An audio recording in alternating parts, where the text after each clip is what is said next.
মুজিববাদ প্রতিষ্ঠার শপথ বাক্য আমি আপনাদেরকে পাঠ করে শোনাচ্ছি।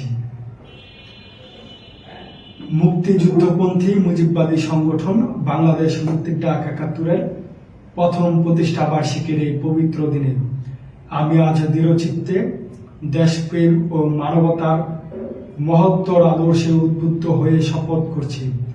জাতির জনক বঙ্গবন্ধু শেখ মুজিবুর রহমানের চেতনা, আদর্শ ও দর্শনকে জীবনের প্রতিটি ক্ষেত্রে ধারণ ও লালন করব। আমি দৃঢ়ভাবে বিশ্বাস করি মুজিববাদ হলো বাঙালির মুক্তির দর্শন, যার ভিত্তি দাঁড়িয়ে আছে ৪টি অবিচল স্তম্ভের উপর: জাতীয়তাবাদ, গণতন্ত্র, সমাজতন্ত্র ও ধর্মনিরপেক্ষতা। আমি প্রতিজ্ঞা করছি এই ৪ স্তম্ভকে জীবন ও কর্মের প্রতিটি ক্ষেত্রে প্রতিষ্ঠিত করব। অন্যায়, শোষণ, বৈষম্য ও ধর্মীয় বিভেদের বিরুদ্ধে নির্ভীকভাবে লড়াই করব।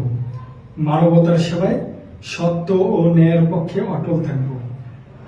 আমি দলমতের ঊর্ধ্বে উঠে কাজ করব মানুষের কল্যাণে, বাংলার অগ্রযাত্রায়।